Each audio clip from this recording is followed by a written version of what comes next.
Hello.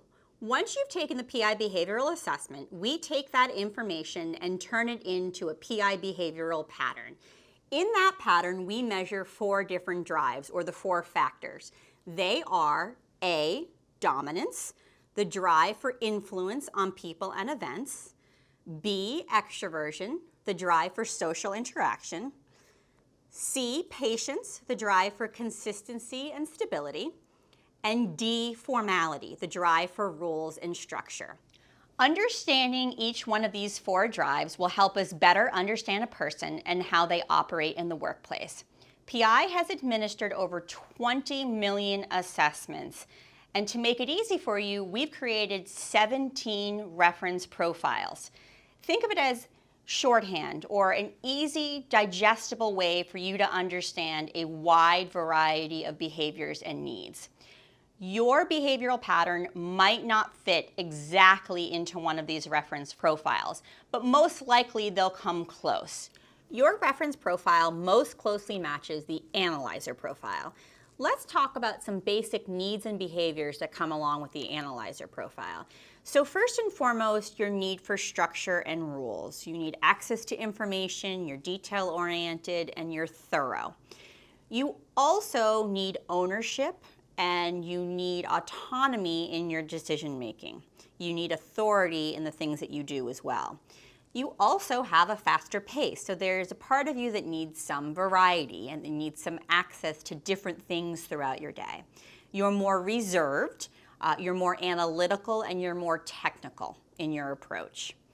Let's talk about some areas of both strengths and challenges that come along with the analyzer profile.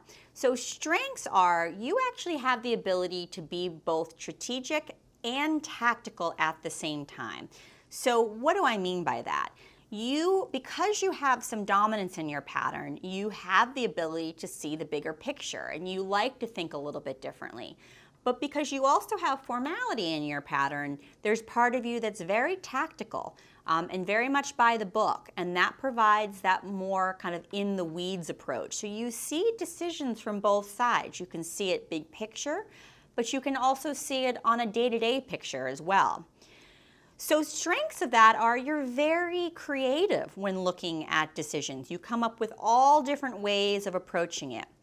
Now, some challenges that come along with that is when you're presented with a particularly risky decision, it can be really hard for you to get things moving. You may start to hem and haw a little bit. You may start to think about, gosh, I don't know, do I want to go the route of just doing it and taking action? Or do I want to kind of step back, and do I want to make sure that we have all the information? Do I want to be a little bit more risk averse? That may present a challenge to you in general, and it could also present a challenge to folks around you if they're looking for fast decisions. Speaking of decision-making style, that's something that really defines your pattern. Again, because you have the ability to look at things big picture and throughout the day, you can go back and forth. Overall, information is going to be helpful for you, although because you have that sense of urgency as well, it's constantly going to be driving you along.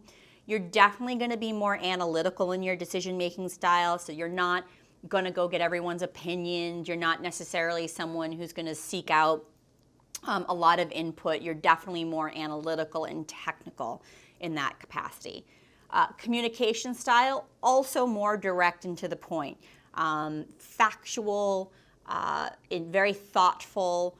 It's not about the fluff for you when communicating. It's definitely about the facts for you when communicating. In summary, some words that I would use to describe your profile are thorough, authoritative, analytical, fast pace, strategic, and tactical at the same time. That's a little bit more about your analyzer profile.